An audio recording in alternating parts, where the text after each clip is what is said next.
सठ सेवक चह मान भिकारी, व्यसनी धन शुभगत व्यभिचारी। जीवन में सेवा परायण व्यक्ति को, भगवत परायण व्यक्ति को, भक्त को सुख की कामना का त्याग करना चाहिए, क्योंकि सेवक सुख चाहे। तुलसीदास कहते हैं कि अगर सेवक सुख की चाह न करेगा तो वो सेवा नहीं कर सकता है।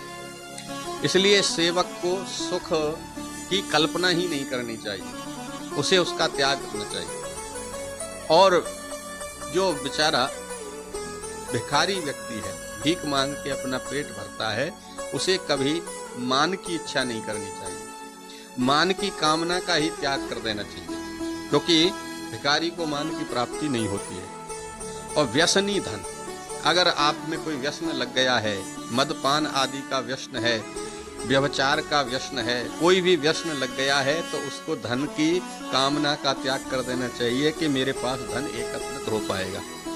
और स्वगति व्यभिचारी, स्वगति की लालसा का त्याग व्यभिचार करने वाले व्यक्ति को त्याग कर देना चाहिए, क्योंकि स्वगति स्वविचार से होती है, व्यभिचार से नहीं होती है।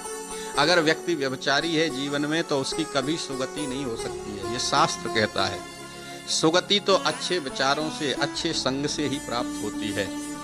तो इसलिए हमें जीवन में इन चार बातों का ध्यान रखना चाहिए कि अगर हमें धनवान होना है तो व्यसन का त्याग करना चाहिए, और अगर हमें भगवत भक्त होना है, सेवक होना है, तो महाराज जीवन में सुख का त्याग, सुख की इच्छा का त्याग करना चाहिए। और अगर हमें शुभ गति चाहिए तो हमेशा हमें व्यभिचार का त्याग करना चाहिए। इन बातों को ध्यान रखते हुए जीवन का लाभ प्राप्त करना चाहिए, क्योंकि ये बातें अगर हमारे जीवन में आएंगी तभी हमारा उत्थान और कल्याण दोनों ही संभव है। बोलिए।